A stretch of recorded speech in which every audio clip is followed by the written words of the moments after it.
Harka fuunee kabajamtoota hordoftoota Birmaduu Miidiyaa oduu har'aaf qopheeffannee qabannee dhiyaanneerra. Oduu keenya irraas kan isiniif dhiyeessu ani Taliilee Roobaati. Jalqaba irratti matoota oduu keenyaan isinitti hima. Raayyaan ittisa biyyaa Itoophiyaa namoota nagaa irratti ajjeechaa raawwachuun gabaafame. Godina Wallagga Lixaa aanaa Beegii fi Qondaalaa keessatti waraanni mootummaa Itoophiyaa maanguddoota dabalatee namoota nagaa ajjeesuu jiraattonni himaniiru. Tibba kana lolli guddaan raayyaa ittisa biyyaa Itoophiyaa fi waraana bilisummaa Oromoo gidduutti gaggeeffamaa akka tures gabaafameera. Paartiin Biltsiginnaa seenaa aanolee fi calanqoo sammuu dhalootaa keessaa haquuf hojjetaa akka jiru dhaga'ame. Guyyoota 5f guutuu Oromiyaa keessatti leenjii barsiisotaaf kennamaa jiru irratti paartiin Biltsiginnaa seenaa aanolee fi calanqoo seenaa qeenxee malee seenaa waloo miti jechuutu dhaga'ame. Yaanni paartii biyya bitaa jiru kun barsiisotaa fi hawaasa biratti koomii kaaseera. Haleellaa naannoo Amaaraa magaalaa Meeraawitti namoota nagaa irratti raawwatame mootummaan Itoophiyaa ani hin raawwanne jechuudhaan waakkate. Haleellaa kana raayyaan ittisa biyyaa Itoophiyaa kan raawwate ta'uu Komishinii Mirga Namoomaa Itoophiyaa dabalatee dhaabbileen adda addaa gabaasanii turan. Raayyaan ittisa biyyaa tarkaanfii ofirraa ittisuu akka fudhate heeruudhaan namoota nagaa akka hin ajjeefne mootummaan Itoophiyaa ibseera. Raayilaa Oodingaan dura taa'aa Komishinii Gamtaa Afrikaa ta'ee filamuuf dorgommiitti kan dhiyaatu ta'uu ibse.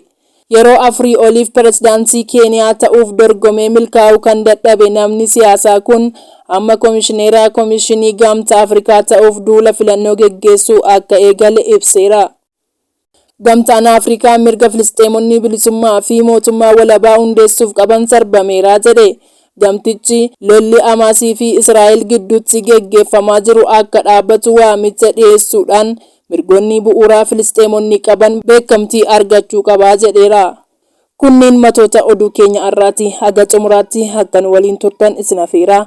Gara bal'ina oduutti waliin dabarra. Lixa Oromiyaa godina Wallagga Lixaa keessatti lola waraana bilisummaa Oromoo fi mootummaa Itoophiyaa gidduutti geggeeffamaa jiruun namoonni nagaan ajjeefamuu jiraattonni himan. Godina Wallagga Lixaa aanaa Beegii fi Qondaalaa keessatti lola tibbana raayyaa ittisa biyyaa fi waraana bilisummaa Oromoo gidduutti geggeeffamaa tureen namoonni nagaan ajjeefamuu jiraattonni himaniiru. Aanaa Beegii keessatti namni 2 raayyaa ittisa biyyaatiin ajjeefamuu VOA'n jiraataa akka maqaansaa ibsamu hin barbaanne tokko wabeeffatee gabaaseera. Aanota kana lamaan keessatti lolli cimaan geggeeffamaa kan jiru ta'uu kan himan jiraataan kun meeshaa waraanaa gurguddaa fayyadamuudhaan walaleelaa akka jiran himu. Raayyaan ittisa biyyaa waraana bilisummaa Oromoo waliin wal lolaa ture gara magaalaatti yommuu deebi'u namoota nagaa magaalaa keessa jiran irratti miidhaa qaqqabsiisaa jechuudhaan himan. Magaalaa Beegii keessatti namni guddaan abbaa ijoollee 7 tokko waraana mootummaa Itoophiyaatiin akka ajjeefame himaniiru. Itti dabaluudhaan jiraataan kun akka jedhanitti lolli kun yeroo muraasaaf tasgabbaa'ee kan ture ta'us amma irra deebi'ee eegaluudhaan sababa lola kanaa namoonni hedduun qe'ee isaanii gadhiisanii baqataa akka jiran dubbatan. Haaluma wal fakkaatuun aanaa Qondaalaa keessatti jimaata darbe raayyaan ittisa biyyaa namoota 2 akka ajjeesan jiraataan aanichaa natti himeera jechuudhaan VOA'n gabaaseera. Dhimma ajjeechaa namoota nagaa irratti raawwatame kana ilaalchisee deebiin kallattiidhaan mootummaa irraa kenname jiraachuu baatus tajaajilli koominikeeshinii mootummaa federaalaa raayyaan ittisa biyyaa lammiilee nagaa irratti ajjeechaa hin raawwatu jechuudhaan waakkateera. Gamtaan Awurooppaa fi Ameerikaan ibsa tibbana baasaniin qaamonni wal waraanan hunduu lammiilee nagaaf eegumsaa akka godhan dhaamanii mariidhaan wal dhabdee isaanii akka fixatanis gaafataniiru. Paartiin Biltsiginnaa seenaa aanolee fi calanqoo seenaa waloo utuu hin taane seenaa qeenxeetii jedhe.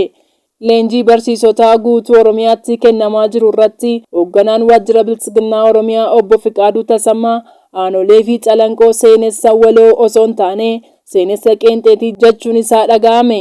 Leenjiin barsiisotaa Oromiyaa guutuu keessatti karaa viidiyootiin gaafatamaa waajjira Biltsiginnaa Oromiyaa obbo Fiqaaduu Tasammaa, hoogganaa biiroo barnoota Oromiyaa Dr. Tolaa Bariisoo fi Dr. Biqilaa Hurrisaatiin kennamaa jira. Leenjii barsiisotaa guutuu Oromiyaatti guyyoota 5f kennamaa jiru irratti seenaa aanolee fi calanqoo seenaa qeenxee jechuudhaan gaafatamaan waajjira Biltsiginnaa Oromiyaa obbo Fiqaaduu Tasammaa kan dubbatan koomii kaaseera. Leenjiin barsiisotaaf kennamaa jiru kun dhimmoota seenessa qulqullina barnootaa fi kanneen biroo irratti xiyyeeffata. Leenjiin kun wiixatarraa eegalee kan kennamaa jiru yommuu ta'u, ajandaa seenessa jedhu irratti obbo Fiqaaduu Tasammaa ibsa bal'aa karaa viidiyootiin kennaa turan. Ragaan sagalee waraabamee ba'ee akka mul'isutti obbo Fiqaaduu Tasammaa seenaa naannolee fi calanqoo seenessa qeenxeetii jechuun ibsee jira. Paartiin yeroo ammaa kana Oromiyaa humnaan bulchaa jiru PP'n seenaa cunqursaa fi hacuuccaa Oromoo irratti raawwatamaa ture sammuu dhalootaa keessaa haquuf karaa barsiisotaa hojjetaa akka jiru heerameera. Kunis dhaloonni dhufu seenaa dhugaa akka hin hubannee fi oduu durii mootota Habashaa leellisu qabatee akka itti fufu gochuuf kan aggaamame ta'uunis hubatameera. Seenaa harkaa fi harma muraa aanolee akkasumas seenaa calii calanqoo galmee seenaa fi sammuu dhalootaa keessaa haquuf hojii bal'aa hojjetaa kan jiru mootummaan Biltsiginnaa seenaa qeenxee fi seenaa biyya bakka hin buune fakkeessee dhaloota barsiisuuf leenjii barsiisotaaf kennaa jira. Minilik Itoophiyaa irraa ijaaruuf saboota eenyummaa fi sirna bulchiinsa mataa isaanii qaban meeshaa ammayyaa biyyoota lixaa irraa argateen weeraree qabatee kan cabse ta'uun ni beekama. Akeekni paartii Biltsiginnaa seenaa sabootaa ukkaamsee gaarummaa mootota Habashaa faarsuuf lola isaan Oromoo irratti geggeessan lola eebbifamaa akka ta'ee fi biyya ijaaruuf akka geggeeffametti dhaloota hubachiisuu akka ta'e leenjii kanarraa hubachuun danda'ameera. Mootummaan Itoophiyaa aleellaa Maarawiitti geggeeffame ani hin raawwanne jechuudhaan waakkate. Mootummaan Itoophiyaa naannoo Amaaraa magaalaa Maarawiitti humnoonni nageenyaa mootummaa lammiilee nagaa hin haleellee jechuun ibsa koomishiniin mirgoota namoomaa baase kan hin fudhanne ta'uu beeksise. Koomishiniin mirgoota namoomaa Itoophiyaa ibsa guraandhala 14/2024 baaseen godina Gojjam kaabaa magaalaa Maarawiitti lammiilee nagaa ajjeefamaniiru jechuudhaan gabaasa baasee ture.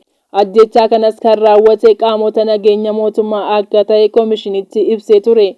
Dubbii himaan tajaajila koominikeeshinii mootummaa Dr. Laggasee Tulluu gabaasa kanaaf deebii kennuuf ibsa laataniin humnoota mootummaa fi hidhattoota faannoo gidduutti guyyaa sana walitti bu'iinsi turuu heeruun haleellaan lammiilee nagaa irratti xiyyeeffate hin raawwatamne jedhaniiru.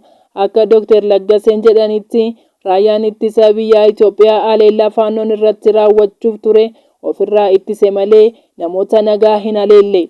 Ajjechaan magaalaa kanatti raawwatame sakatta'iinsa humnoonni nageenyaa manatti taasisaniin akka ta'ee fi gariin ammoo daandii irratti akka ta'e jiraattonni himanii turan. Dr. Laggaseen akka jedhanittis wayita humni nageenyaa mootummaa manarra deemuun sakatta'iinsa taasisutti hidhattoonni faannoo kun raayyaa ittisaatti dhukaasa erga bananii booda tarkaanfiin ofirraa ittisuu fudhatame. Haleellaa magaalaa Maarawiitti raawwatame kanaan namoonni 100 ol akka ajjeefaman kan himu yommuu ta'u, dhaabbilee fi biyyoonni adda addaa gochicha balaaleffatanii ibsa baasaa turaniiru. Embaasiin Ameerikaa kan Finfinnee jiru ajjecha kanaan gadduu heeruudhaan qaama walabaatiin qoratamee seeratti akka dhiyaatu gaafatee ture. Haaluma wal fakkaatuun gamtaan Awurooppaa, Kaanaadaa fi UK'n ajjecha kana balaaleffataniiru. Mootummaan Itoophiyaa garuu raayyaan ittisa biyyaa lammiilee nagaa hin ajjeesuu jechuudhaan waakkateera. Raayilaa Oodingaan dura ta'aa Koomishinii Gamtaa Afrikaa ta'uuf akka dorgomu ibse. Namni siyaasaa Keeniyaa Raayilaa Oodingaan filannoo gara fuulduraatti geggeeffamu irratti hirmaatee bakka Muusaa Faaqii Koomishineera Koomishinii Gamtaa Afrikaa ta'ee filamuuf kan dorgomu ta'uusaa beeksiseera. Pireezidaantii Keeniyaa ta'uuf yeroo 4 dorgomee milkaa'uu kan dadhabe namni siyaasaa kun filannoo Gamtaa Afrikaa caamsaa dhufu geggeeffamu irratti hirmaatee mo'achuuf biyyoota sagalee isaaf kennan amansiifachuuf hojjechaa akka jiru dhaga'ameera. Ministeera dhimma alaa Keeniyaa kan turan Amiinaa Mohaammed waggaa 5 dura Koomishineera Koomishinii Gamtaa Afrikaa ta'uuf filannootti dhiyaatanii hin milkaa'in hafuun ni yaadatama. Gamtaan Afrikaa Filisxeemonni mirga isaan bilisummaa fi mootummaa walabaa hundeessuuf qaban sarbameera jedhe. Koomishineerri Koomishinii Gamtaa Afrikaa Muusaa Faaqii yaa'ii koree hojii raawwachiiftuu Gamtaa Finfinneetti geggeeffamaa jiru irratti haasaa yommuu taasisan mirgi Filisxeemotaa sarbamuu dubbatan. Haasaa isaanii keessatti jeequmsii fi yaaddoon yeroo ammaa kana Afrikaa fi addunyaa irratti babal'achuu himan. Walitti bu'iinsi gara jabeenyaan guutame kan Afrikaa fi addunyaa irratti geggeeffamaa jiru furmaata kan argatu marii fi wal hubannoo qofaan akka ta'es hoogganaan kun akeekaniiru. Koomishineerichi haasaa isaanii kanaan lola Hamaasii fi Israa'el gidduutti geggeeffamaa jiru irratti yaada kennaniin Filisxeemonni waraana diigumsaa seenaa keessatti maqaa hin qabneen mirga bilisummaa fi mootummaa walabaa hundeessuuf qaban ija keenya duratti sarbamaniiru jechuudhaan dubbatan. Waraanicha keessatti ammeenyi hin dubbatamne raawwatameera jedhanii waraanni kun akka dhaabbatu namoota booji'amanii fi hidhamtoonni hundi akka hiikaman kanaan dura waamicha dhiyeessineerra jechuudhaan yaadachiisan. Uummanni Filisxeemii fi Israa'el akkasumas uummanni naannoo bahaa giddu galeessaa furmaata siyaasaa qajeelfama biyyoota lamaanii irratti hundaa'e fiduuf waadaa galuu akka qabanii fi seera addunyaas kabajuun dirqama akka ta'e cimsanii dubbataniiru. Nagaa fi tasgabbiin argamuu kan danda'u haqa mirkaneessuu fi mirgoota bu'uuraaf beekamtii kennuudhaan akka ta'es hoogganaan kun himaniiru. Komishinerichi itti dabaluudhaan murtii manni murtii haqaa idila addunyaa Israa'el irratti dabarse dinqisiifataniiru. Afrikaan kibbaa dhimma Filisxeem kana gara mana murtii addunyaatti geessuu isheef biyyattii galateeffataniiru. Afrikaan kibbaa kanaan dura Israa'el Filisxeemota Gaazaa keessa jiraatan irratti duguuggaa sanyii raawwachaa jirti jechuudhaan mana murtii haqaa idila addunyaatti Israa'eliin himattee turte. Manni murtii haqaa idila addunyaas waldhabdee Israa'elii fi Hamaas gidduu jiru ilaalee Israa'el hidhattoota Hamaas waliin Gaazaa keessatti waraana yommuu geggeessitu gocha duguuggaa sanyii ittisuuf tarkaanfii fudhachuu akka qabdu murteessuun isaa ni yaadatama. Egaan dhaggeeffattoota Birmaduu Miidiyaa oduun guyyaa har'aaf qopheeffannee kana fakkaata. Waan hordoftaniif galatoomaa jecha sagantaa keenya afaan waliin turtii gaarii.